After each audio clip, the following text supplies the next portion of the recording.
Eu estava falando para vocês, né, galera? Bom, quem não me conhece ainda, acho que o Rubem e o Carlos, que não estiveram na aula passada, o resto da galera esteve, né? Vinícius, Lincoln, João, a Marina está entrando e saindo. Bom,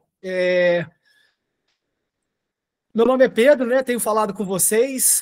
Eu moro aqui em Santo Antônio do Pinhal. Santo Antônio do Pinhal é um dos lugares aqui no Brasil que mais se aceita Bitcoin, né, como forma de pagamento. Depois até legal vocês entrarem nas páginas, no Instagram, conhecer um pouco do trabalho, né, da economia circular que a gente tem feito aqui. Vou estar acompanhado essa noite com meu irmão Jeff. O Jeff, pedi para ele se apresentar aí, Jeffinho, para a galera. Então, boa noite aí para todo mundo. Mais uma vez, dá boa-vinda a todos. Eu sou o Jeff, eu sou um entusiasta de Bitcoin, criador da primeira revista dedicada ao tema no Brasil e hoje autor do livro O Guia Proibido do Bitcoin. Eu gosto da tecnologia e gosto muito de teoria monetária, né? Dinheiro, né? Falar de dinheiro, mas de uma outra perspectiva. Então, esse sou eu e a gente vai ter bons momentos aqui que a gente possa aprender juntos, possamos aprendermos juntos. Esse Maravilha. sou eu. Maravilha, maravilha. E tem o Marcelão também. Marcelão, se apresenta aí para a galera para falar um pouquinho. Marcelo está no apoio também, trabalha com a gente aqui na equipe. Dá um oi para a galera aí, Marcelo. Boa noite, pessoal. Qualquer dúvida, estou aqui para ajudá-los. É isso aí, sejam bem-vindos. Boa, boa. Bom, eu comentava com vocês que, na minha perspectiva, esse módulo talvez seja um dos mais importantes para poder seguir o conhecimento. É um módulo onde a gente começa essa introdução do Bitcoin. O Bitcoin, o que a gente vai estudar hoje, compartilhar com vocês, é só o começo de uma jornada, porque, bom, eu mesmo tenho 7 anos estudando Bitcoin e ainda sinto que eu conheço muito pouco. Imagino que o Jefferson também, né, Jeff, que é sempre um caminho. Eu quero abrir aqui um ponto que o Jeff, ele acabou de lançar o livro dele, e mais para frente, até no próximo módulo de Bitcoin, a gente vai indicar para vocês lerem, que é um conteúdo um pouco mais profundo, mas é bem legal, né? Então, quem está chegando agora aí, bem-vindo. E por que é importante esse módulo, né? O módulo, ele tem toda a base do conceito do começo do projeto, do começo, né, de uma nova visão em relação ao dinheiro, né, em relação a como que a gente pode entender melhor o dinheiro. Né? Não sei se... quem daqui já tem Bitcoin? Dá para levantar a mãozinha ali, galera? Tem uma mãozinha ali embaixo? Só para a gente saber quem já tem Bitcoin. Quem já comprou Bitcoin ou quem já recebeu Bitcoin? Legal. Boa, boa, boa, boa. Marcelão, tem uma galera chegando aí, você está conseguindo acompanhar, né? Sim. Entrou até um russo aí. Então, eu achei meio estranho também. Depois a gente pergunta, fala umas línguas em russo aqui para ver se nos entende. E aí, pessoal? Fala, Jeff. Opa, beleza. Bem-vindo, bem-vindo. Bem-vindo. Como é que você chama, irmão? Que você entrou com uma... Mantovani, cara. Eu entrei pelo meu outro e-mail. Mantovani. Maravilha, Mantovani. Bem-vindo aí, bem-vindo. Bem-vindo, então, Mantovani. Seguindo, então, nesse entendimento, né? A gente começa, primeiro, para estudar Bitcoin, a gente precisa entender um pouco também... vamos pedir, pessoal, para ficar com o microfone fechado enquanto vocês não falam, tá? Só para não atrapalhar. Pode passar, Jefinho, para a gente entender um pouco da história do dinheiro, né? Igual eu disse ali no começo, mesmo estudando essa aula e mais outra aula, sempre vai ter muito para estudar do Bitcoin, mas essa é uma iniciativa para vocês despertarem e quererem aprofundar, né? Pensando em Bitcoin, pensando em história do dinheiro, a gente sempre precisa compreender essa relação de escassez, tá? De dificuldade para poder conseguir aquela representatividade do dinheiro, né? No caso, a gente vai falar de Bitcoin, mas nós vamos dar outros exemplos aqui, para entender por que o nosso dinheiro de hoje, fiat, né? Fiduciário, fiat é uma palavra em latim, que quer dizer faça-se agora. Os caras simplesmente eles fazem a hora que querem, imprimem a quantidade que querem de dinheiro, e isso não é nada de escassez.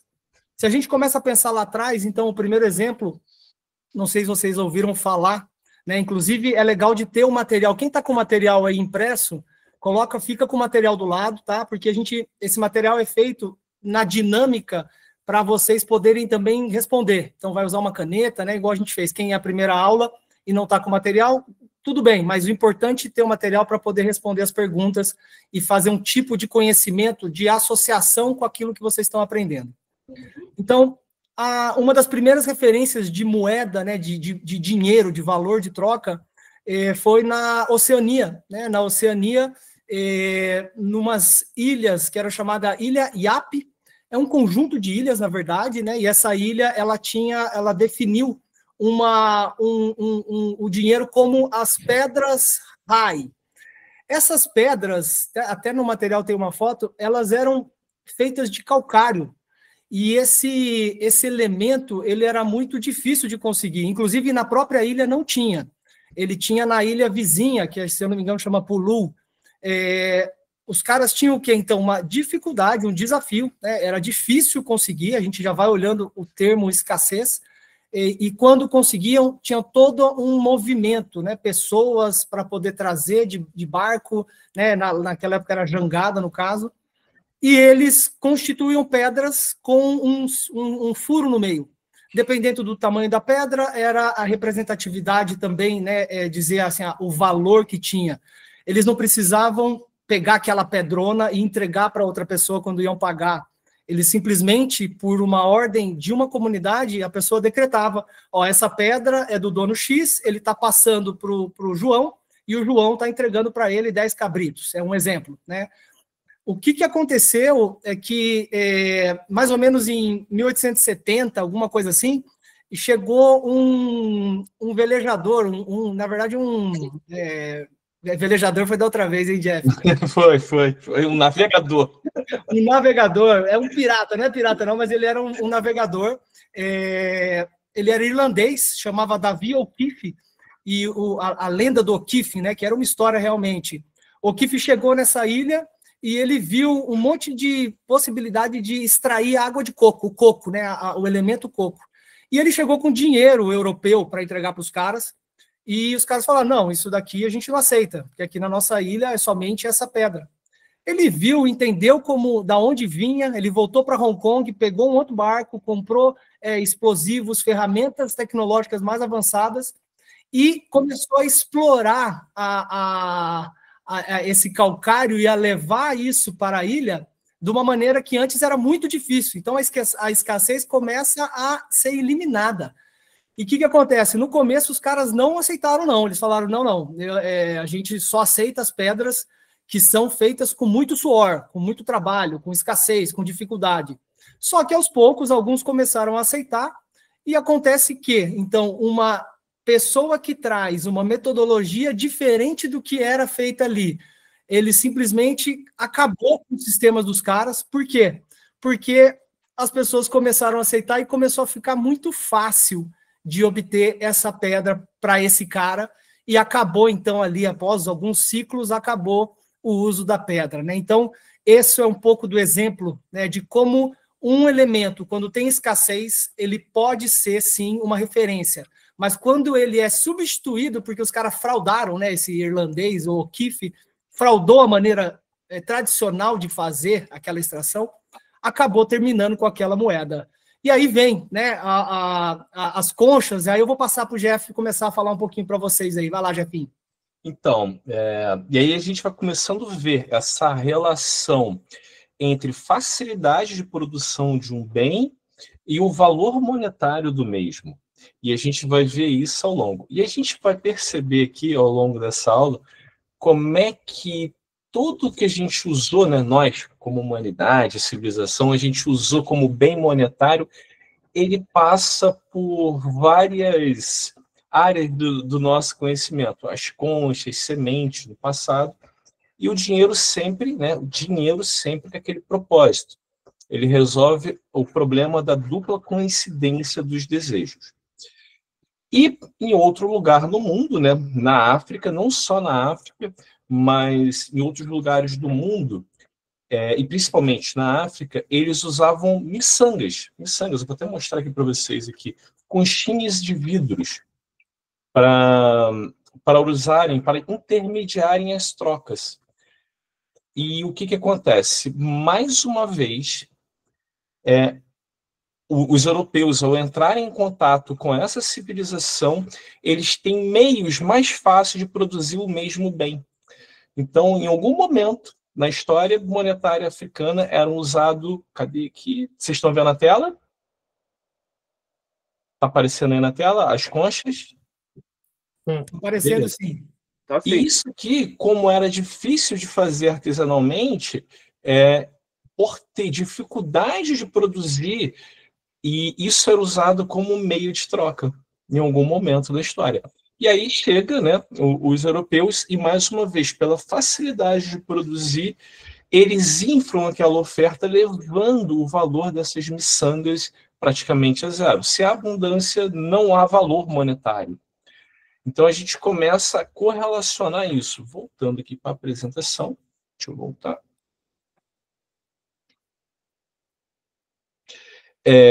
E logo depois disso foi substituído por tecido, que também, para aquela sociedade, era difícil de produzir. Mas, mais uma vez, a tecelagem, o fator de produção europeu, criou um excedente na oferta de panos na África.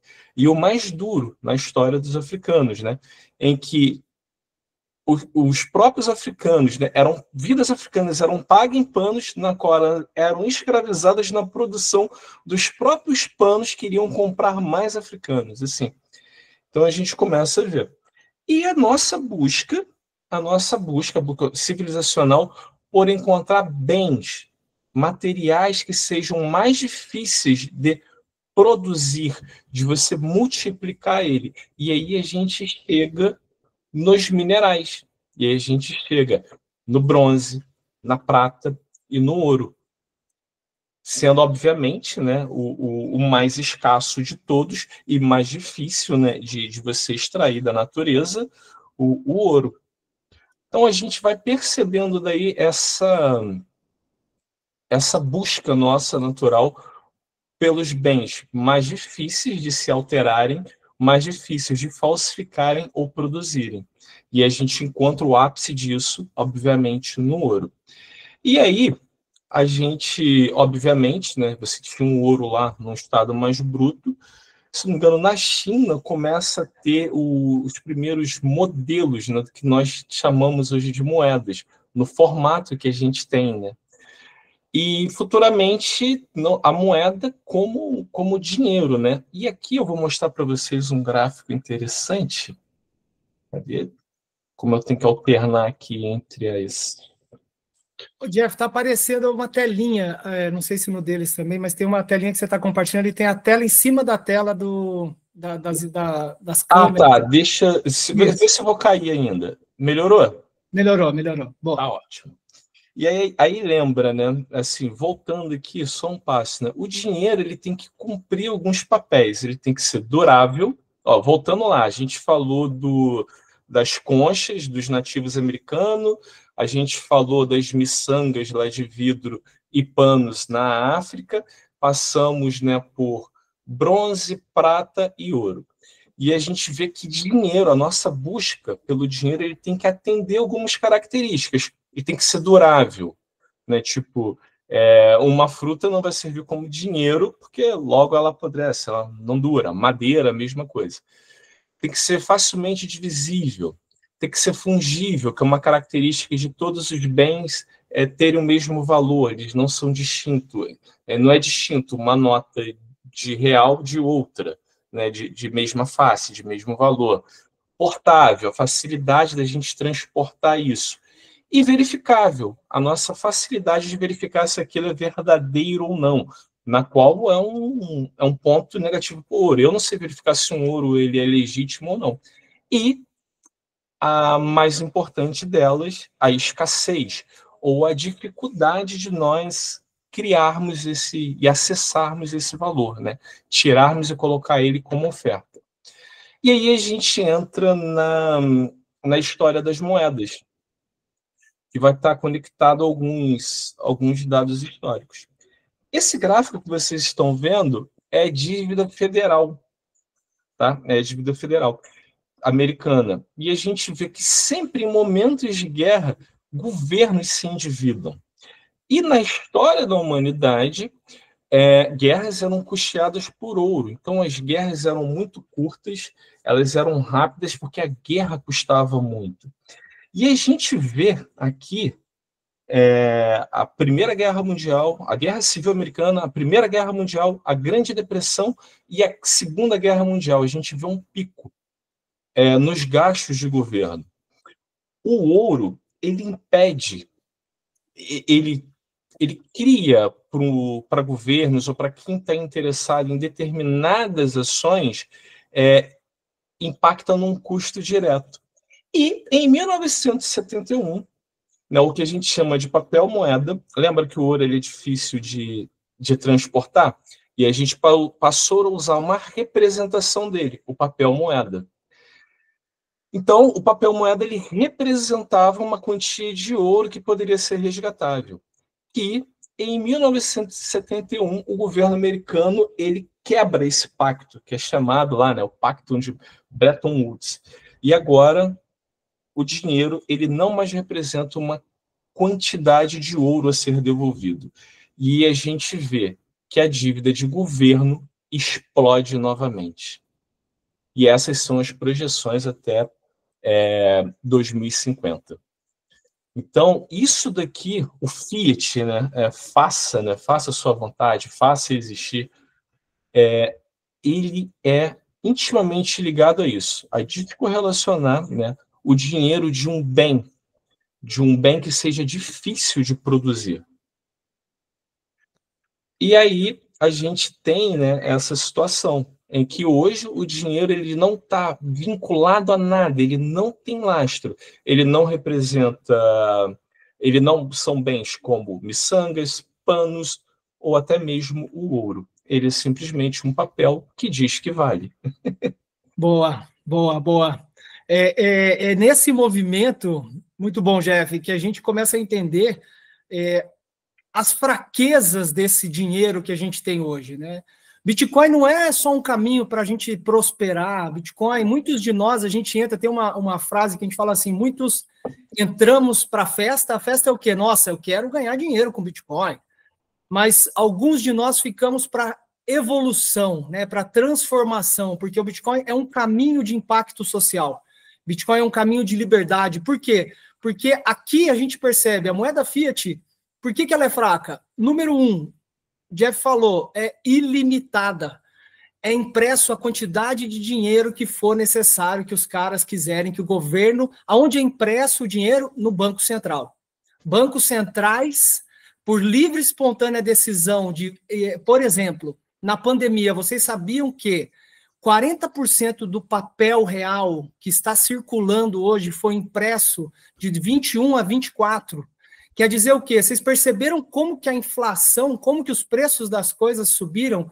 E a gente está falando a nível de Brasil, mas pode se considerar a nível mundial também. Tem gente lá no Colorado, o Rubem.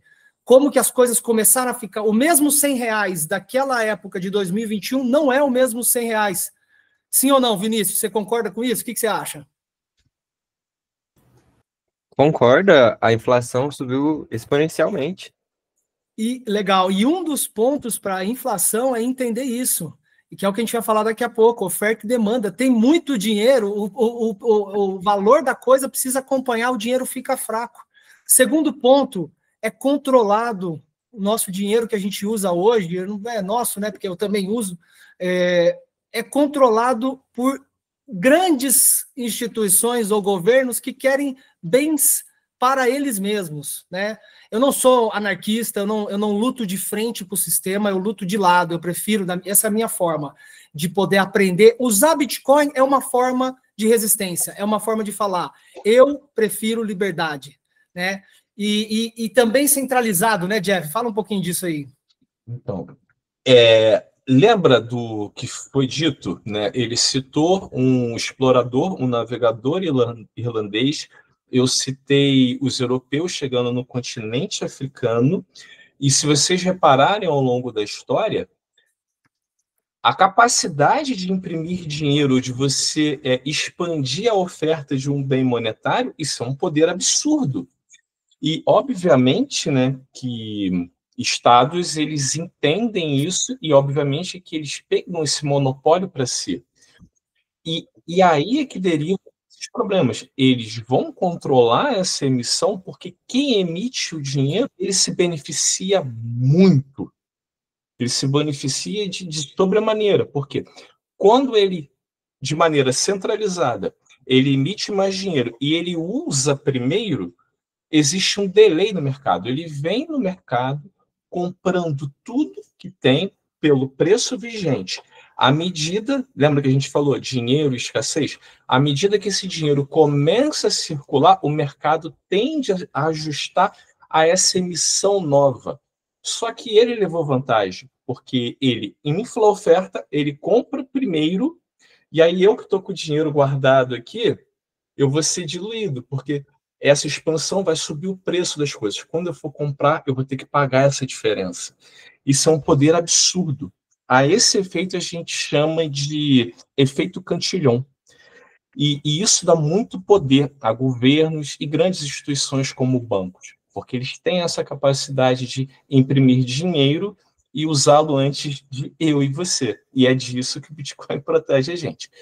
É por isso que o sistema ele é muito opaco. E aí a gente vai ver futuramente como isso contrasta com o Bitcoin. E tem esse ponto também da não transparência, né, Jeff? Eu acho que a gente, dentro do universo que a gente vive, desse mundo financeiro atual, tudo é muito cabuloso, tudo é muito escondido, a gente não consegue verificar, né, que é totalmente diferente do Bitcoin, e vocês vão ver por quê. Pode passar, Jeff, por favor. E só que eu pegar o ponto aqui, é muito simples. Alguém consegue verificar quantas notas de 100 tem em circulação? Quantas notas de 50? Boa. A gente não verifica, a gente não sabe. Vamos lá, vamos para o próximo slide. Aqui é para entender um pouquinho o que é esse jogo, né, da oferta e demanda. Então, aqui eu coloquei um exemplo assim, ó, imagina só, de um lado tem a oferta, que é quem está vendendo, e a demanda é quem está comprando. O preço de tudo no celular de uma coxinha é definido por essa disputa. Pensa num tênis, numa edição limitada. Passa, por favor, Jeff. A demanda é a fila, é aquela galera, a vontade de comprar. Se o tênis é raro e todo mundo na escola quer um tênis, a demanda é alta, sim ou não?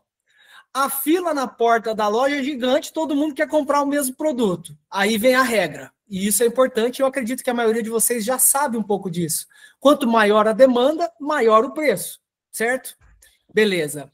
E aí tem a oferta. O que é a oferta? É o produto, o estoque, é a quantidade de produto disponível para vender. Se a loja só tem 50 pares de tênis, a oferta é baixa. Ou seja, quanto menor a oferta, maior o preço. A escassez, o preço fica mais, torna o produto mais valioso. Então é simples isso, e esse é um entendimento que precisa estar bem claro para todos nós, que se a gente tem algo que tem uma oferta ilimitada, ele vai perder valor. Se a gente tem algo que é limitado e é uma das características somente do Bitcoin, ele vai fazer o quê? Provavelmente ele vai ganhar valor através dessa escassez. Agora eu quero convidar vocês, para quem imprimiu, de ir ali na pergunta, pode passar, mas não está aí. Pode deixar aí mesmo, já, valeu. Pergunta ali para reflexão, para vocês escreverem aí. Quem imprimiu, só levanta a mão para eu saber quantos que imprimiram, e quem não imprimiu, se tiver uma caneta aí, anota do lado. Boa, boa. A FOF está aí, beleza. Beleza, Cauê? A gente viu aí, cara. Tudo jóia? Bem-vindo. Vamos lá, então. Escreve aí, galera. Qual é o maior bem que a gente tem à nossa disposição, depois de tudo que a gente falou, que a gente trouxe para vocês pensarem agora? E eu vou escolher um aqui para perguntar. Ô, Carlos, você está ouvindo? Você está na área? E vai pensando aí, galera. Qual é o maior bem que a gente tem? Sim. Beleza. Carlos, qual que é o maior bem que nós temos, todos nós aqui? O que você acha? E não tem importância falar um jeito, outro jeito. Pensa alguma coisa. Rapaz, que você acha. Para mim, o que eu tenho mais importante é meu tempo. Boa, Carlão. Eu sabia que você tinha que estar com nós, filho.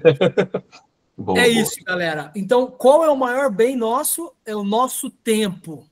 Lembra? Então, por que o tempo? E nós vamos falar muito de tempo, não só nessa aula, como nas próximas. Se a gente troca o nosso serviço, o nosso produto, o nosso movimento, o nosso suor por tempo, sim ou não? Porque a gente trabalha um dia diário é R$200, eu ganhei R$200 naquele tempo. Só que no final do ano, mesmo R$200 não paga aquilo que eu comprava no começo do ano. Sim ou não? Pensem dessa forma. E aí o que acontece? Essa moeda, ela está corroendo o nosso tempo, ela está tomando. A gente precisa, então, e eu que sou empresário aqui na cidade, estou há 4 anos, eu achava que eu era o único doido, que tem 1, 2, 3, 4 trabalhos. Por quê? Porque a gente precisa juntar daqui, inventar dali, juntar lá, e no final nós estamos vivendo um mesmo padrão de vida, para ficar igual, não é para ficar tão melhor assim. Claro que a gente quer dar uma educação legal para o nosso filho, etc. e tal. Então, essa é a primeira pergunta, a gente acabou respondendo junto, mas eu quero que vocês respondam, vocês aí. Qual foi uma das primeiras formas de dinheiro nas ilhas Yap? Cauê, qual foi? Foi as pedras de Rai. Boa. E do que ela era feita, Cauê? Você lembra qual que era o material dela? São as conchas, não? Não, ela é feita de calcário. As conchas são dos povos norte-americanos, indígenas, mas é isso. Ela era feita de calcário, de um lugar difícil de extrair, então coloca aí, pedras de Rai.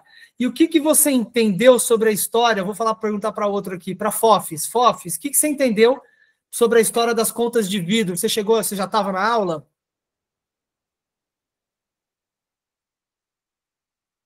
Enquanto isso, vocês respondem aí, pessoal. Coloca aí, o que vocês entenderam sobre a história que o Jeff falou sobre a conta de vidro e sobre o panos, né? Escreve o que vocês acharam, eu vou perguntar para outro aí que talvez a Fofis não escutou. Vamos ver aqui. Guilherme, o que você entendeu sobre a história das contas de vidro? E panos na África. E aí, Pedro, beleza? Beleza, cara. Entendi que tem uma importância, né, do nosso dinheiro, né, que o dinheiro ele é limitado, né? Então tem uma importância da gente ter que, por exemplo, os povos naquela época. Pode falar, Guilherme, desculpa. Tá conseguindo ouvir aí? Acho que o meu microfone talvez esteja... Não, estamos ouvindo. Tá vendo? É a importância dos povos, né, naquela época, deles, né, terem uma organização com dinheiro, né, e poderem ter uma melhor administração.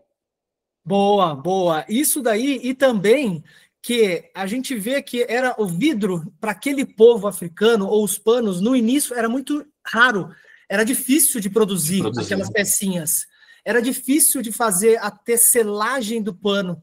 E aí chegaram os caras, mais uma vez, né? Os europeus chegaram e eles viram, opa, vidro eu sei fazer lá na fábrica lá de Portugal. O cara foi lá, começaram a trazer vidro, eles se confundiram, opa, esse é o nosso dinheiro, agora o vidro não é mais escasso, o pano não é mais escasso. E do pano é algo interessante, que eles acabaram com o pano que eles faziam, eles compravam os escravos, e esses escravos viraram produtores do próprio pano que eles estavam usando como dinheiro. Imagina só, então, a engambelagem, eu nem sei se essa palavra existe. A ironia, né, dessa história, né? Então, nós temos milhares de vidas africanas que foram tomadas por uma mentira, porque eles mudaram a concepção do dinheiro, falaram que aquele dinheiro era o real, e desvalorizaram o dinheiro deles e usaram eles como próprio produtor.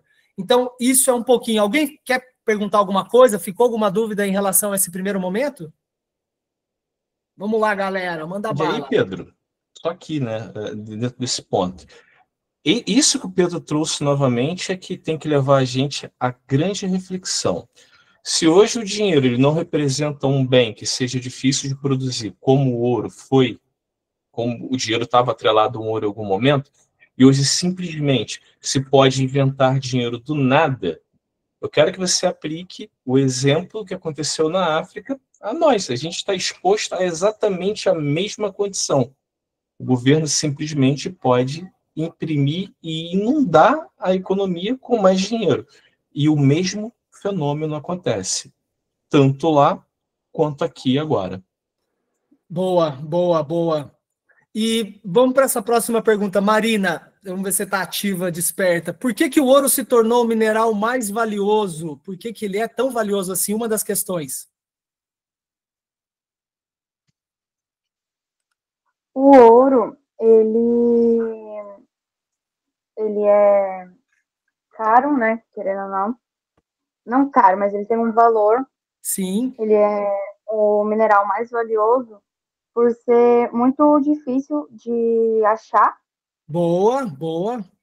e por ser escasso. Ele Exatamente. não é fácil, ele não é um mineral fácil de ser encontrado. Com isso, ele é um mineral mais valioso.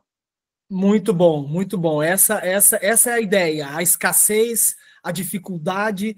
E vem cá, Matheus, como é que você consegue definir oferta e demanda? E o resto do pessoal vai escrevendo ali que eu vou perguntar para alguém aí. Matheusão, você sabe falar um pouco o que é oferta e demanda? Como que você entende isso?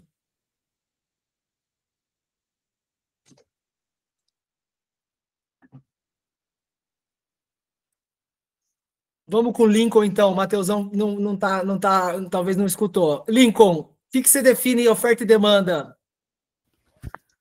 Bom, oferta praticamente é o produto, a venda, né? É quem vende o produto. E demanda é a fila, que necessitou, tipo, as pessoas querendo comprar. Quanto Certo. maior gente querendo comprar produto, maior vai ser a demanda. Boa, isso complementando que a oferta e demanda é o que regula o preço de algo. Então, por exemplo, se tem pouco de uma coisa, é escasso, e a demanda é grande, essa coisa lá fica mais cara ou mais barata? Quando a demanda está maior, por exemplo. Isso. Quando a demanda está maior, imagino que o preço diminui, né? Quando a demanda está maior, ao contrário, e o produto é pouco, o preço vai aumentar, porque tem muita gente, porque se eu falar assim, ó, só tem uma pousada aqui na região, eu vou subir meu preço lá em cima, só que tem 200 pousadas, então aí eu tenho que saber como é que eu vou, né, lidar com o preço. Peraí, que é isso aqui? Opa. Beleza, pessoal. A última, então, para o Lucas Lima. Lucas Lima. Opa, Pedro. Jeff, beleza? Opa, Beleza. tudo bom, Lucas? Por que dinheiro fiat é fraco, Lucas? Cita algumas características dele. Porque ele não é escasso, ele pode ser a todo momento ser impresso, né? Boa. E por causa disso, igual o Jeff falou, não tem rastreabilidade, você não consegue verificar tipo, quantas notas tem. Boa. Além de que eu acho que a pior coisa é essas cartas de crédito, né? Porque como ele é ilimitado, daí o banco vai gerando mais dinheiro, vai imprimindo mais dinheiro, vai ficando cada vez mais dinheiro, daí então acontece a inflação, vai baixando o valor dele, por causa que ele não é escasso. Boa, boa, boa. Exatamente, irmão, exatamente. Então ele não é escasso, ele é ilimitado, toda essa manipulação de produção. Então é mais ou menos por aí. Pessoal, isso é uma introdução porque são coisas importantes para começar a entender. Pode passar, Jeff. Aí nós vamos começar, então, eu vou passar a palavra aqui para o Jeff, só dá uma olhada no time, tá, Jeff, para a gente não perder muito. Como que agora vamos começar a entender, então, o que é esse dinheiro forte, o que é o Bitcoin, como ele foi criado. Manda bala, Jeff. E aí, então a gente entende que ali em 1971 o dinheiro não está mais atrelado a um bem monetário que é difícil de produzir, de falsificar, como o ouro. E ao longo desses cerca de 50 anos, a gente está praticamente exposto a essa falsificação, a dinheiro fraco.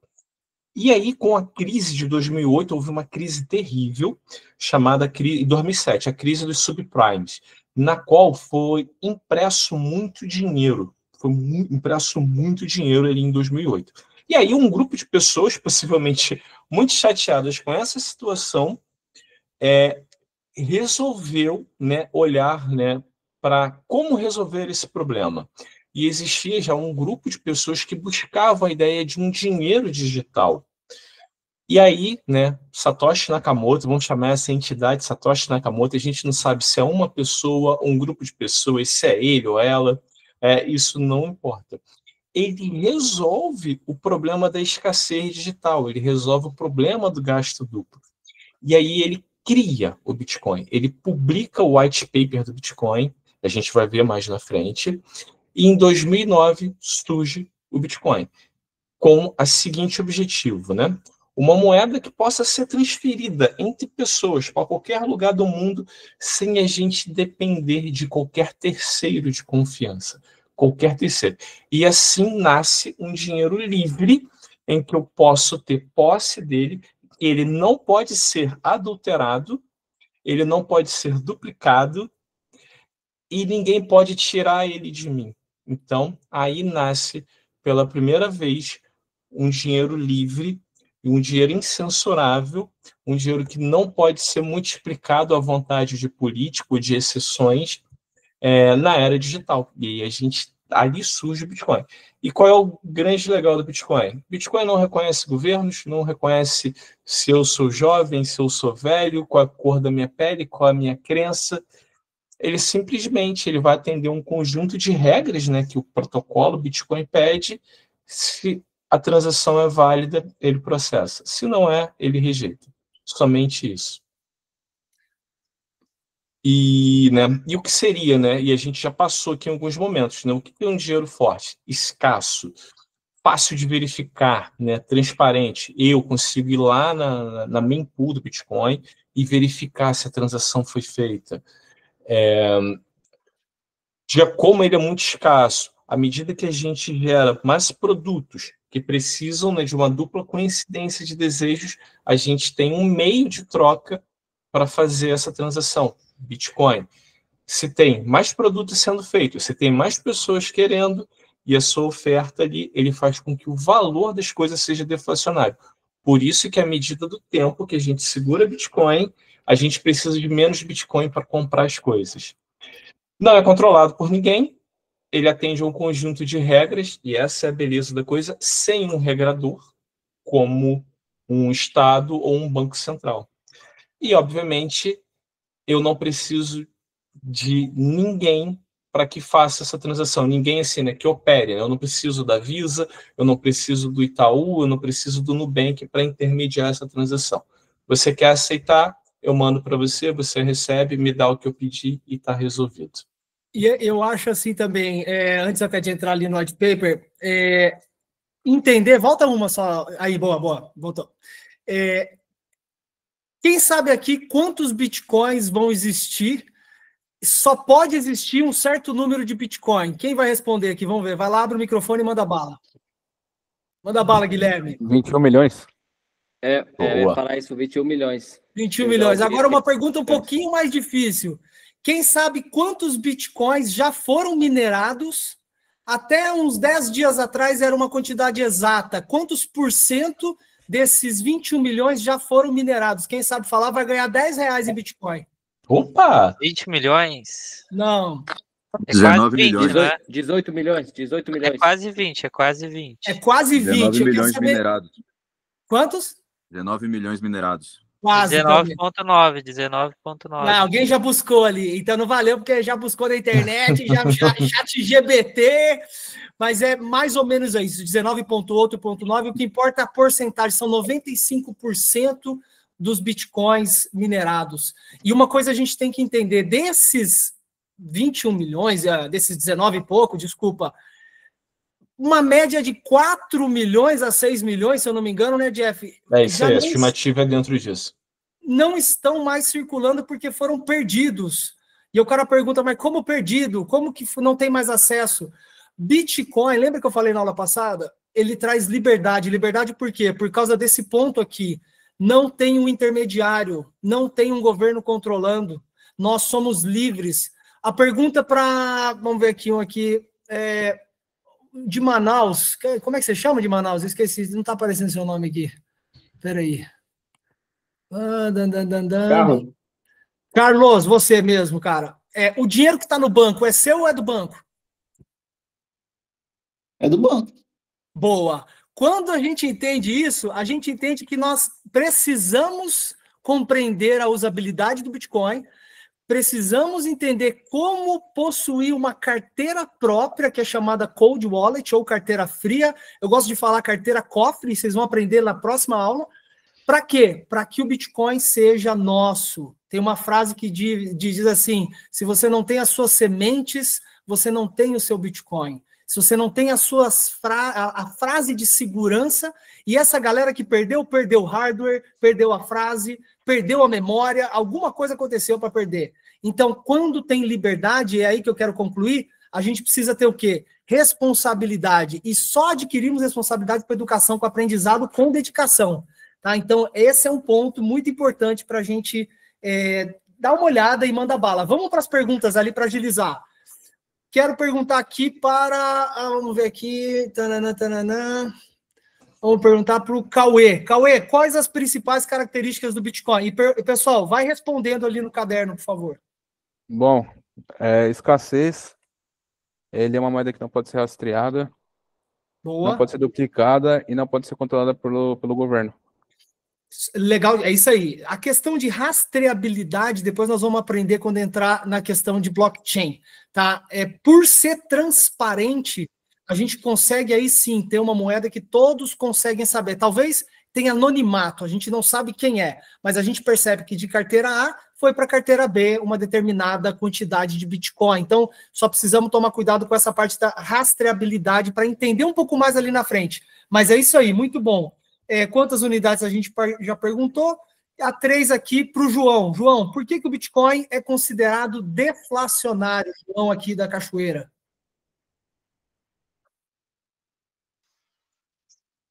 Porque é escasso.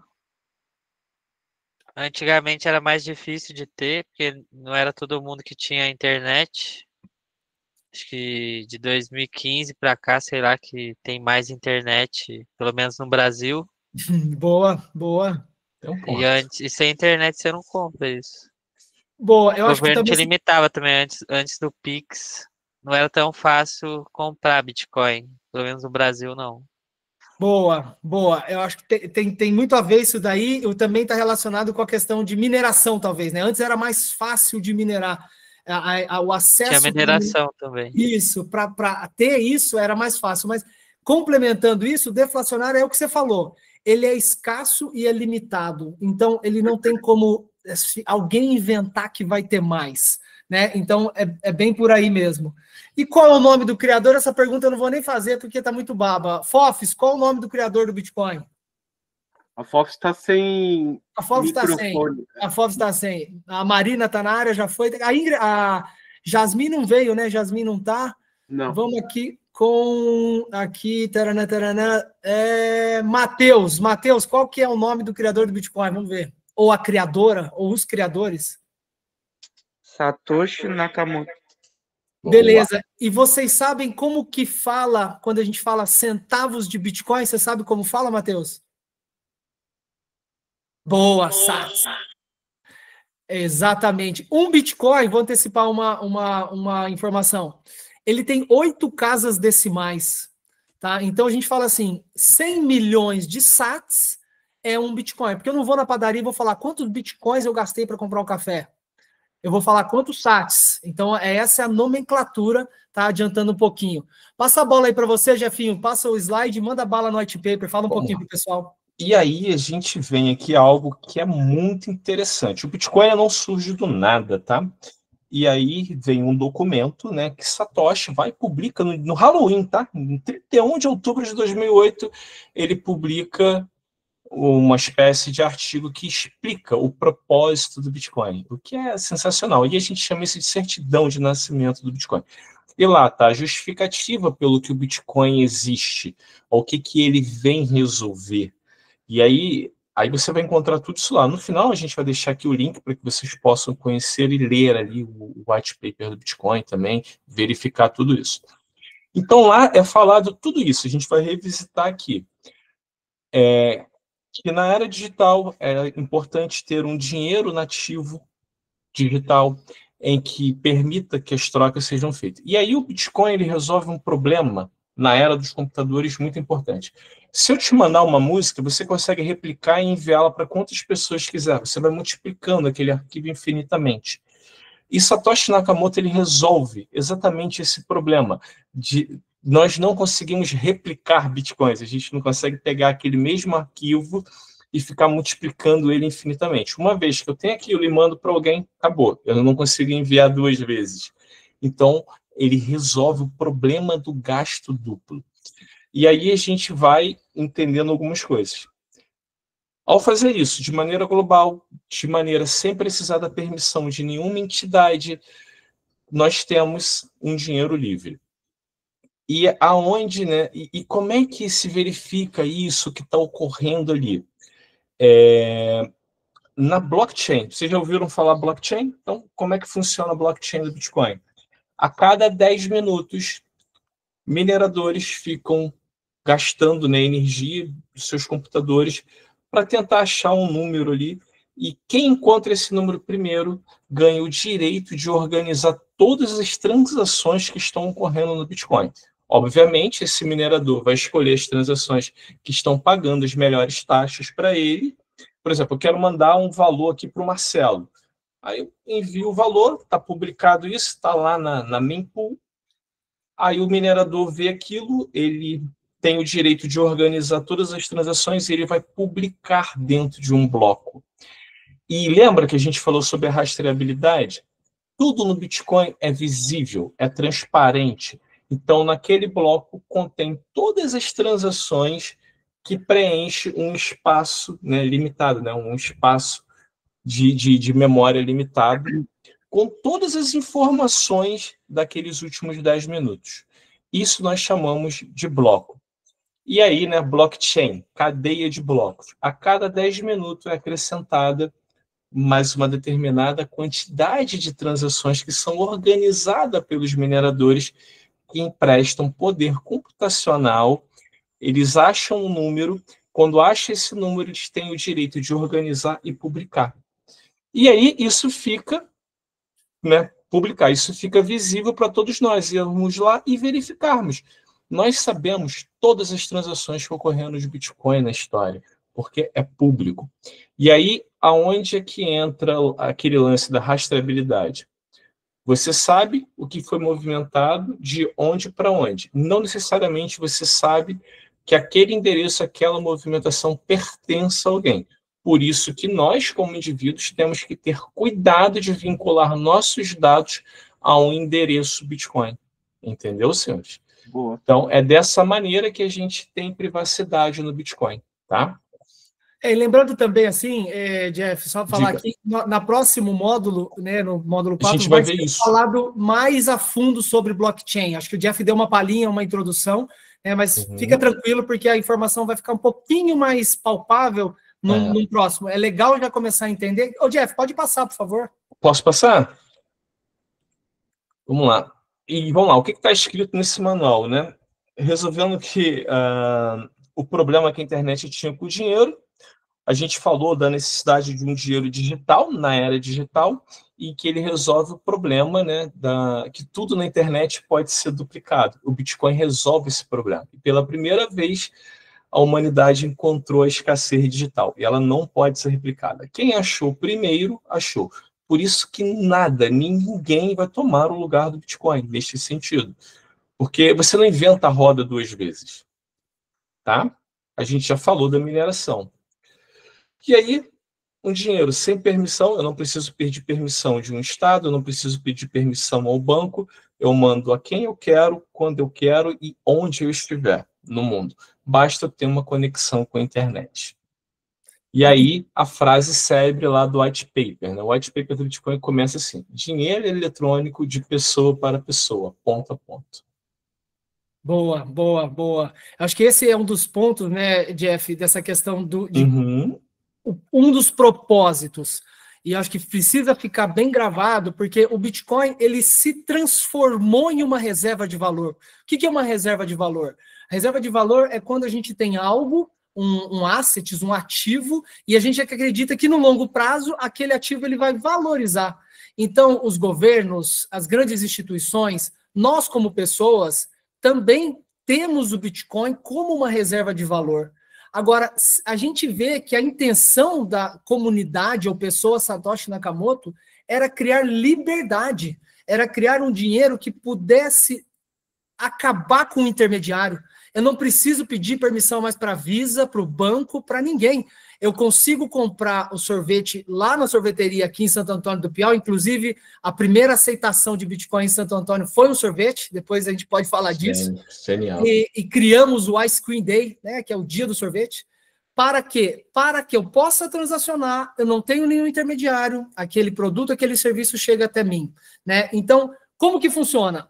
Carteira digital. E aqui, pessoal, essa parte é muito relacionada, e vocês vão começar a entender que dentro do Bitcoin existem redes de transação, redes de comunicação, né?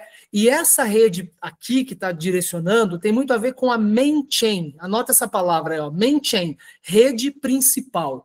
Tá? A rede principal, ela surgiu junto com a blockchain, é o início de tudo, né? Ela faz parte do começo. Só que ela apresentava ela apresenta até hoje um time de reconhecimento e de verificação que quando eu vou comprar um café, eu não consigo esperar 2 minutos, 10 minutos, 50 minutos, às vezes 2 horas para receber ou pagar.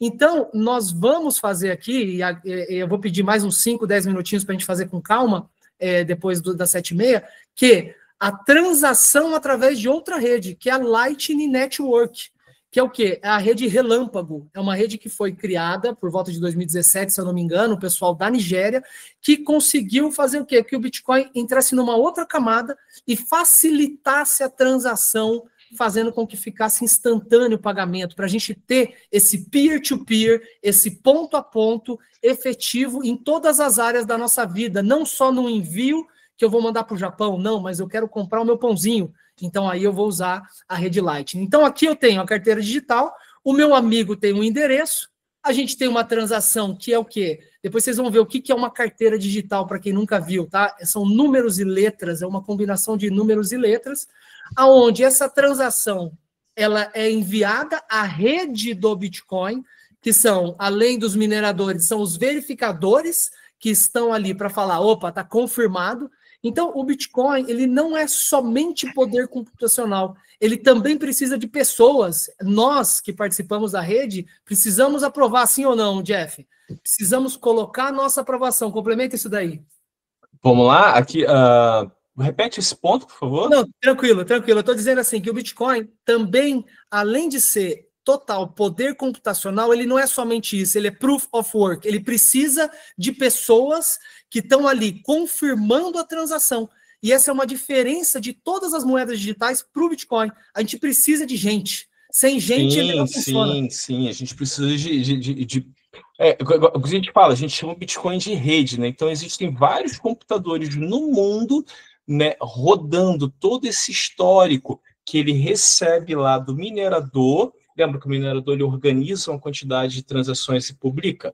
Pessoas como eu e vocês podemos pegar um computador e dedicar esse programa. Ele vai baixar todas essas transações, vai receber isso, o próprio programa do Bitcoin vai ver o seguinte, ó, o minerador está mandando aqui, ó, isso aqui é válido? Ó, é válido, então está confirmado, está publicado.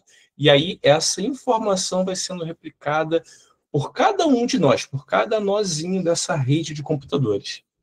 Muito legal. E aí, depois disso, que existe essa verificação, ele chega ao destino dele. Pode passar, por favor, Jeff. Então, a gente entende por que é importante, então, acompanhando o material que vocês têm aí, liberdade. Liberdade ficou claro para vocês que nós somos, quando a gente entende como usar o Bitcoin da forma correta, nós somos os donos desse Bitcoin. Velocidade, agora um pagamento, um envio que eu vou fazer para a China, já não é o SWIFT, que é uma forma bancária arcaica de se enviar dinheiro. E, cara, é rápido, né? Por mais que a main chain, a rede principal, não é como a Lightning, que é instantânea, ela é mesmo assim, o custo é muito baixo. As pessoas enviam milhões de dólares pagando 13, 15, 12, 20 dólares.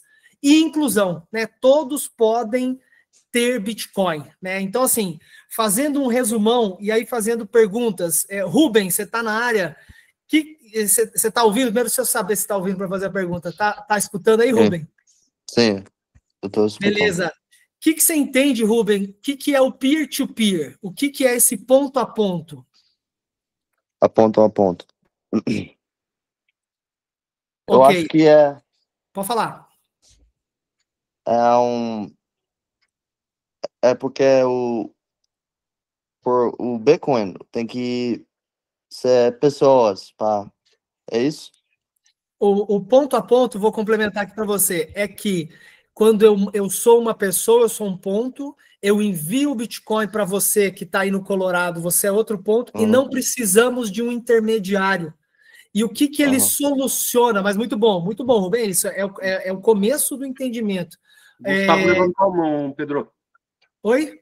O Gustavo levantou a mão. Acho que ele quer falar Fala, alguma Gustavão. Pode falar, mano.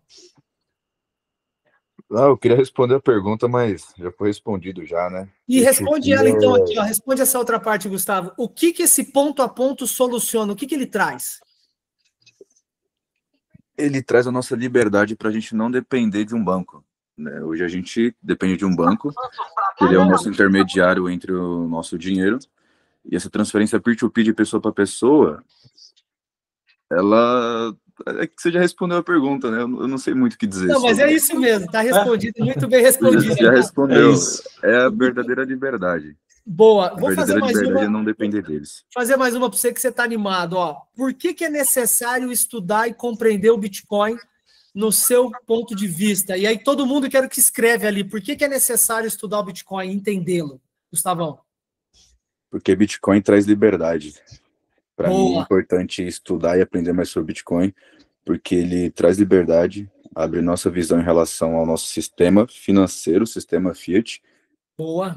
mostra o quanto ele está caindo, está degradando, e o Estado quer diminuir mais ainda o nosso acesso a ele. Então, é Muito muito bom, cara. importante todo mundo estudar, buscar aprender sobre e entender os problemas que ele soluciona. Muito bom, excelente, Gustavo. Parabéns, velho. Você tem carteira Coinos aí? Você baixou que você vai ganhar 5, velho. Opa, tem algo Lucas, fala aí, Lucas. Pode falar. Não, é bater palminha aqui, só que daí foi errado. Bater palminha, bateu palminha. Boa. Aqui, ó, quero fazer então aqui, ó, mais uma perguntinha aqui. Vamos ver aqui, vamos ver se o aqui taraná, o Vinícius tá esperto aí. Ô Vinícius, o que que você acha que o Bitcoin pode ajudar a transformar em nossa sociedade? Principalmente a desigualdade, tirando o poder totalmente do Estado, que está concentrado agora principalmente no nosso país, e entregando também a liberdade para as pessoas, para elas poderem ser livres e autônomas. Boa, cara. Muito bom, muito bom, muito bom. Vamos fazer mais uma aqui para terminar. Lucas já foi. Lincoln, por que você acha que o Bitcoin pode transformar e de que forma que ele pode transformar a nossa sociedade? Praticamente o que o Vinícius disse mesmo, tá? Ó, liberdade, acho que mais segurança também, né? Pra gente não ficar dependente dos bancos. Segurança, muito bom, você complementou Sim. muito bem. É isso mesmo, cara. Pode não falar. ficar dependente do governo, banco, nem nada assim. A gente tem o nosso próprio dinheiro, né? A gente tem o nosso próprio banco. Ó, o Lucas levantou a mão, Pedro. Pode falar quem levantou a mão. Ô, Jeff, pode deixar de compartilhar a tela. Então, Pedro, Jeff, eu concordo com todo mundo falou, realmente a questão da liberdade, da segurança, da descentralização, é tirar o poder do Estado, né? Mas um negócio que eu achei muito interessante foi uma questão que eu vi lá na TaxConf, que foi a filosofia do Bitcoin como estilo de vida, né? Por exemplo, questão de você nunca confiar, né, 100%, você verificar as coisas, ir atrás da informação verdadeira, você, tipo, colocar essa questão de liberdade no que você for fazer, questão de soberania, daí isso eu acho muito interessante também, eu acho que poderia agregar muito na sociedade. Sensacional, sensacional, sensacional. Quer falar, Jefferson? Não, daqui a pouco a gente faz um recap de 30 segundinhos de tudo que foi falado, mas é isso aí, cara. E isso é importante, né, Pedro? Não confiem na gente, vocês vão verificar tudo que foi falado aqui nessa aula. Esse é o dever de casa de vocês. Vocês vão buscar outros conteúdos que atestem isso. Não confie e verifique, a velha máxima. Muito bom, muito bom. A gente começa, eu fico muito feliz de escutar as respostas de vocês, né? 3, 4, 5 pessoas responderam, porque parece que a juventude, realmente, vocês estão pegando a história mesmo, saca? Vocês estão entendendo, né? Alguns um pouquinho mais, outros estão começando a entender, mas entendendo que o Bitcoin, ele é isso. O que é soberania? Às vezes é uma palavra soberania, a gente questiona, nossa, é uma palavra que às vezes sai um pouco da nossa realidade, aquele cara ser soberano é ser autocapaz, autossuficiente, é verificar realmente, não é só acreditar, é ir lá e verificar em qualquer coisa que a gente faz. Por isso que o primeiro módulo foi muito de trazer coisas de desenvolvimento, mas o Bitcoin, o tempo todo, se vocês fizerem essa analogia para entenderem, nós estamos falando de um desenvolvimento humano. né? O humano que não simplesmente aceita, fala amém para qualquer coisa, não simplesmente ele vira e, tudo bem, eu vou falar. Não, peraí, deixa eu entender, deixa eu abrir um livro, deixa eu estudar, deixa eu ir atrás da informação. Então, o que vocês estão fazendo hoje, e essa é a nossa intenção, compartilhar o começo de um entendimento para vocês, tá? Vai ter mais conhecimento de Bitcoin na próxima aula, no quarto módulo, a gente vai falar mais, e o tempo todo ali no grupo depois, eu vou colocar também um filme, né, para vocês verem um pouco a respeito, alguma coisa animada, enfim, irem se relacionando e conhecendo mais. Num determinado momento, a gente vai também, vou pedir para o Jeff falar um pouquinho, divulgar, compartilhar mais bem os textos que ele faz, que é um negócio incrível, né? Até chegar na divulgação. Ô, Jeff, eu acho que nós temos que fazer um sorteio de um livro aqui, cara, para a galera no final do curso. Só para quem ficar. E eu vou fazer o seguinte, pessoal, para cumprir a minha palavra, além do Vinícius, alguém mais viu o filme? Só para saber, porque o Vinícius eu sei que viu. Se ele foi sozinho, ele já vai direto. Cauê. Então vamos começar. Vinícius, rapidamente, definindo qual que é a imagem, qual que é a mensagem do filme para você. Ela teve total relação com a aula que nós tivemos na semana passada, que você disse sobre o autoconhecimento, né? E ali, a partir do momento que ele tem o autoconhecimento, ele consegue meio que ter sucesso. Então, esse filme me mostrou que a batalha não está no mundo externo, mas está dentro de nós. E se nós conseguimos lidar com isso, nós conseguimos alcançar outros patamares. E outro fator também, que foi até relacionado com a aula, é a diferença de conhecimento e sabedoria. Então, eu vou ser sábio, eu vou aplicar sabedoria quando eu aplicar os conhecimentos que eu obtive. Boa, eu vou ter sabedoria quando eu aplicar os conhecimentos. Exatamente, irmão. Muito bom, parabéns. Você está com a sua carteira Coin, você já fez, já está pronto para receber? Boa. Então, só vou escutar o Cauê aqui, porque você vai ganhar, você é um dos ganhadores. Cauê, fala aí, você viu o filme mesmo ou você inventou? Vi. Não inventei não. Então fala aí, o que você... Uma coisa importante que eu levo na minha vida é você pensar no agora. Ele fala muito de você pensar no agora e limpar sua mente e focar no agora, não pensar no passado e no futuro, que é algo que ele diz toda vez no filme, quando ele tá nas argolas, naquela cena. Vou passar spoiler já, é o filme antigo. No final ele fala pro amigo dele, fala, não, você tem que limpar sua mente. Aí o pessoal é meio ignorante com ele, né, porque o filme inteiro ele é ignorante com o senhorzinho lá. No final, o rapaz vai falar com ele lá, o atleta vai falar com ele e fala, você tem que só limpar sua mente e escutar dentro de você. Aí, no final do filme, ele ganha porque ele limpou a mente dele e focou no agora. E aí o senhorzinho fala pra ele assim, ele fala, não tá nada, ele tá no meio do parque, ele não tá nada acontecendo. Aí ele tem certeza que não tem nada acontecendo, presta atenção no agora e esquece o que tá acontecendo mais pra frente ou no passado. Ele foca no agora, ele vê que tá muita coisa acontecendo naquele momento. Muito bom. Isso, aí ele escuta os sons, ele vê as pessoas, ele consegue... Então, essas duas junções foi muito bom que você falou, Cauê, porque é isso. Como que é viver o agora, né? Às vezes a nossa mente, a gente vive no mundo, muitas vezes pressiona para a ansiedade, para viver o futuro, né? Isso causa ansiedade, é o quê? O que vai vir. E o que causa depressão? É o que passou. Né? Então, não é nem ficar no que passou, não que ter boas memórias, lembranças ou lembranças que fizeram a gente crescer não é legal. É legal. Agora, o lance é esse. Agora tá rolando o quê? Agora só tem essa aula. Meu filho tentou me ligar 2 vezes aqui, eu não atendi porque eu tô 100% com você. Eu quero escutar, eu quero ver, eu quero sentir o que vocês estão falando e quero compartilhar. Então, é um exercício de todo momento, né, Cauê? O agora. Né? E às vezes a gente esquece, naturalmente faz parte. Mas ganhou também, Cauê, vai ser premiado. Tá com a Coinus aí também? Então vamos começar, ó. Vou mostrar para vocês aqui. Primeiramente, quem não abriu a Coinus, depois abre. Uma coisa que essa carteira aqui, ela é uma carteira que é de fácil uso, tá? Vocês estão conseguindo ver minha tela? Tá ok.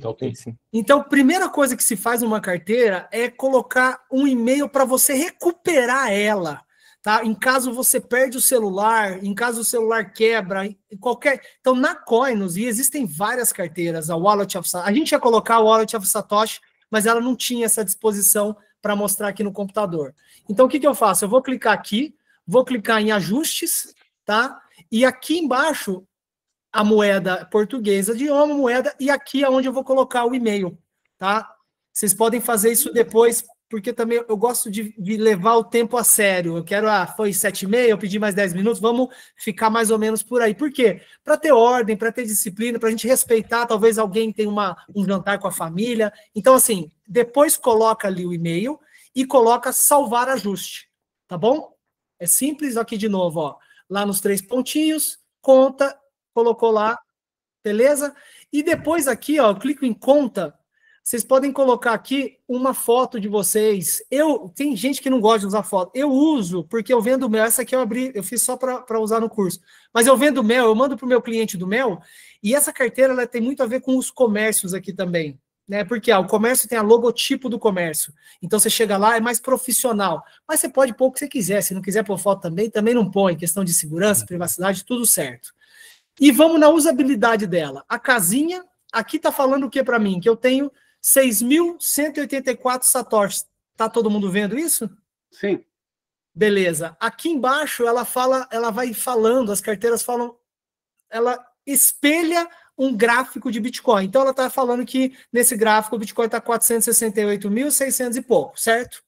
E do outro lado ela fala que R$1 vale quantidade de satoshi, que está valendo agora 213 centavos, ou sats, tá bom? Como que eu vou fazer? Então eu vou fazer o seguinte, no caso, eu vou enviar, certo? Quando eu vou receber, ô Vinícius, você já usou uma carteira dessa? Você sabe usar? Quem está usando pela primeira vez? Levanta a mãozinha aí. Eu. O Tá. Vinícius, Cauê também. Beleza. Primeira vez. Então, vamos primeira vez a galera. Vamos pensar que todo mundo aqui primeira vez. Ô Vinícius, você vai nessa mãozinha aqui, você vai seguir o que eu estou falando, e você vai fazer aqui, ó. O que ela vai mostrar? Ela vai mostrar um QR Code com o nome da sua carteira ali embaixo, caso você colocou um e-mail, tá? Aqui tem duas coisas importantes. A primeira, ó, percebam que vai mudar o QR Code. Olha aqui. Viram que mudou o QR Code? O que eu fiz? Eu fui para a rede Bitcoin, Main Chain, lembra que a gente comentou? Essa rede é por letras e números. Essa rede, ela é uma rede que vai levar mais tempo. Geralmente a gente faz quando o valor é um pouco maior, quando a gente quer enviar para a nossa carteira fria, que a maioria ela aceita somente a rede Bitcoin. Então eu vou usar essa. No caso nosso aqui, ou quando eu vou na padaria, eu vou usar a Lightning, que é a rede relâmpago. Lá embaixo tem mais redes, nós não vamos falar das outras redes agora não, tá? Então, o que você vai fazer? Você vai clicar definir quantidade e vai colocar R$5, 500, e você vai dar OK, certo? E você vai copiar. Quando eu copio aqui, porque eu não estou junto com você presencialmente, você podia mandar uma foto do QR Code, mas eu vou explicar de uma maneira que é mais, talvez um pouco mais, até mais fácil. Você copia e você vai colar o que você vai copiar aqui lá no chat, entendeu? Deu para entender a lógica? Boa. Boa. O que eu vou fazer então? Eu que sou a pessoa que vou pagar, porque o Vinícius está me cobrando R$5 do quê? Do que eu prometi para ele, que aqui no caso é... Opa, deixa eu ver, copiar, tá aqui. No caso é a resposta, ele viu o filme e ele deu uma boa resposta. Então eu vou copiar... Opa, meu Deus do céu, pera só um pouquinho que esse computador aqui... Um segundo, aí foi, aí eu clico, copio, e aí como eu já copiei, agora eu vou enviar, eu vou na flechinha. O que eu vou fazer? Eu poderia escanear, só que aqui eu vou colar. Certo? Aqui apareceu, vocês estão vendo aí? Tá me ouvindo, galera? Tô te ouvindo, Tá legal, beleza. Então, Vinícius, se prepara aí para receber, olha como é que é rápido. Oi. Recebeu, Vinícius? Nossa, instantâneo, já caiu aqui. Então, bem-vindo ao Bitcoin. Se você não tinha, agora você tem. Cauê, faz a mesma coisa. Copia. Desculpa, cria aqui na mãozinha. Lembra o processo? Coloca receber, define a quantidade de R$5 e cola lá no chat, por favor. Boa. Copiei. E agora eu vou enviar. Opa. Eita. Que travou aqui. Espera aí.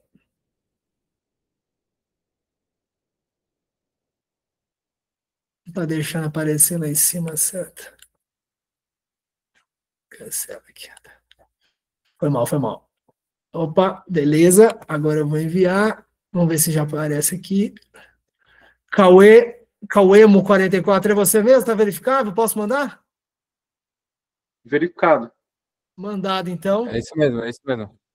Boa, boa. Como a gente tá, então, ó, galera, essa é simples essa carteira. O que ela dá também?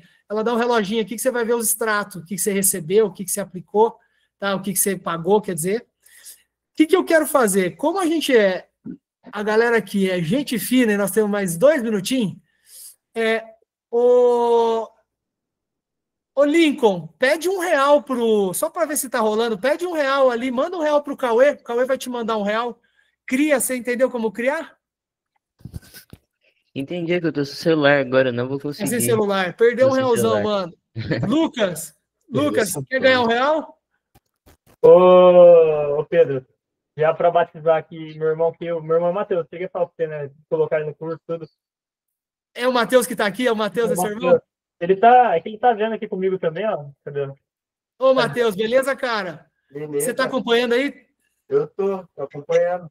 Beleza, irmão. Que bom que você tá aí. O batismo dele já mandei 57 para ele. 10.648 aí, ó. Ô, rapaz, então você mandou bem demais. Tem que fazer o Galera, batismo. ó, só pra gente finalizar, então, depois da próxima aula, a gente pode, né, Jeff, tomar um tempinho e fazer mais 1 ou 2 transações. Sim. Quero passar a palavra aqui pro Jeff para fazer uma conclusão, um fechamento, e depois eu dou minha palavra final. Antes disso, ficou compreensível? Lucas, o que você achou da aula? O que você entendeu? O que deu para complementar no dia de hoje? Então, Pedro, eu achei, igual eu estava comentando com meu irmão, eu achei a aula incrível, de verdade, porque é um conhecimento que agrega demais na nossa vida. E, querendo ou não, é um negócio muito legal a gente conversar de Bitcoin, né? Porque um negócio que eu tive quando eu fui no Satisconf, poder trocar ideia, porque é um negócio que a gente gosta, né? É um negócio que a gente acredita. Então é muito legal você trocar ideia, conversar, ouvir falar mais, aprender mais. Eu acho incrível, de verdade. Muito bom. Vou perguntar para mais um. Guilherme, o que você achou da aula? Como é que foi sua experiência nessa introdução ao Bitcoin? E aí, Pedro, eu gostei também. Aprender mais sobre o Bitcoin, né? Como que é uma coisa revolucionária, né? Que para o futuro eu acredito que o Bitcoin vai ter cada vez mais procura, né? E também Boa. que depois da aula eu já vou criar minha carteira, né? Boa. Muito bom. E o último aí, Gustavo Montovani. Gustavo, fala aí, o que você achou da aula? O que te acrescentou esse dia de hoje? Aula sensacional, pessoal. Minha honra aí estar com todos vocês, aprendendo cada vez mais, e é importante a gente pegar toda essa história do Bitcoin e partir em vários detalhes. Muito bom, excelente.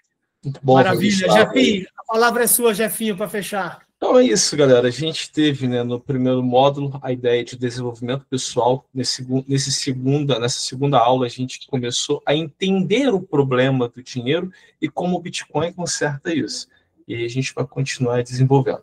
Recapitulando rapidinho o que a gente viu como a civilização, como nós humanos procuramos sempre o bem mais difícil de produzir para que ele intermedie em nossas trocas. E hoje, na era digital, e a gente viu como é perverso quando alguém consegue produzir o nosso bem monetário de maneira irrestrita. E a gente viu isso lá com as conchas de vidro e panos na África, nós vemos isso no padrão fiduciário, e agora a gente viu como é que o Bitcoin, na era digital, ele protege a gente disso. E aí a gente viu que dinheiro já foi sementes, já foi minério, já teve na área de humanas, porque é só na confiança do que um político diz, e hoje, pela primeira vez na história, o Bitcoin pertence à área da matemática. Muito e isso bom. é fantástico, senhores. Então a gente vai seguindo por aí. Maravilha, maravilha. Gratidão, Jeff, por todo seu conhecimento, a sua maneira de compartilhar. Gratidão, Marcelão, aí por poder apoiar e estar sempre, né, auxiliando aí em vários sentidos.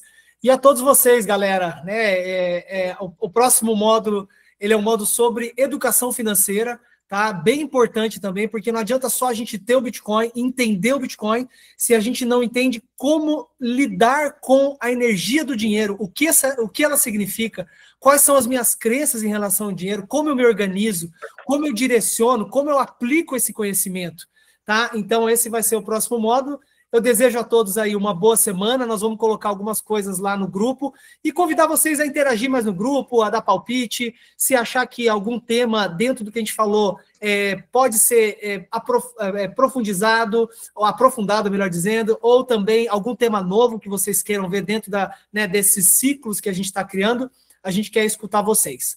Tá bom? Uma boa noite para todos. Muito Pedro, obrigado. vamos fazer um pedido aí pro pessoal. Quem puder, tiver com câmera aí. Boa, colocar a câmera aí, pessoal, só para tirar um linkzinho para mostrar aí pro povo. Vamos ver se tem aí, se o pessoal tá animado com a câmera. Dá para ver. João, se tiver câmera, Fofis não tá? Guilherme, beleza? E aí, Guilherme? Aí, Lucas com o irmão. Aí, João. Pera aí, deixa eu dar um print aqui. Show? Aê, galera, obrigado. Valeu. Beleza, pessoal. Boa semana aí para vocês. Boa semana. Valeu, galera. Tchau, boa noite. Valeu, hein? Obrigado, hein? Valeu. Valeu. Valeu, obrigado. Boa noite.